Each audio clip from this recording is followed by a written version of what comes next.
দেখো, আজ আবার একটা খুব গুরুত্বপূর্ণ বিষয় নিয়ে তোমাদের কাছে হাজির হয়েছি। সেটা হলো BRAKE ব্রেক এবং BREAK ব্রেক, এই দুটো শব্দের মধ্যে পার্থক্য কি। দেখো, উচ্চারণগত দিক দিয়ে যদি দেখা যায় তাহলে দেখা যাবে এদের মধ্যে কোনো পার্থক্যই নেই, কিন্তু BRAKE ব্রেক এবং BREAK ব্রেক, এদের মধ্যে অর্থগত দিক দিয়ে একটা বিরাট পার্থক্য আছে।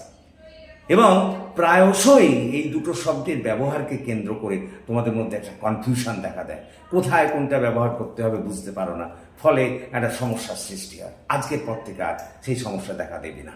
দেখো, BRAKE ব্রেক বলতে আমরা একটা যন্ত্র বা ডিভাইসকে বুঝি, যা সাধারণত গাড়ি, সাইকেল, মোটরসাইকেল ইত্যাদিতে ব্যবহার করা হয় গতি কমানোর জন্য বা গাড়িকে থামানোর জন্য।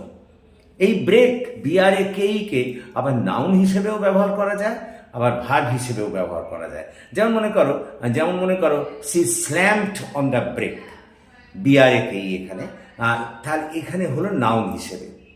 আর I braked my car to avoid an accident, এখানে এটা হলো আই ব্রেকড মানে BRAKE braked, I braked my car to avoid an accident, এখানে ভার্ব হিসেবে ব্রেককে ব্যবহার করা হলো, মানে BRAKE।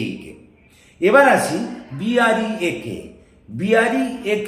ব্রেক শব্দটা ভার্ব হিসেবে যখন ব্যবহৃত হয় তখন তা মানে হয় ভেঙে ফেলা, টুকরো টুকরো করা, তাকে বলা হয় BREAK ব্রেক। কথাটা বোঝার চেষ্টা করো। যেমন মনে করো I have broken the slate into pieces, আমি স্লেটটাকে টুকরো টুকরো করে ভেঙে ফেলেছি, এটা হলো কিন্তু ভার্ব। আবার BREAK ব্রেকের নাউন হিসাবেও ব্যবহার করা যায় যখন তার মানে হয় যে ওই কোনো রেস্ট, বিশ্রাম নেওয়া বা সাময়িকভাবে থামা, সেটাকে কিন্তু BREAK বলে। যেমন মনে করো let us take a break, এইখানে কিন্তু এটা নাউন হিসেবে ব্যবহৃত হলো।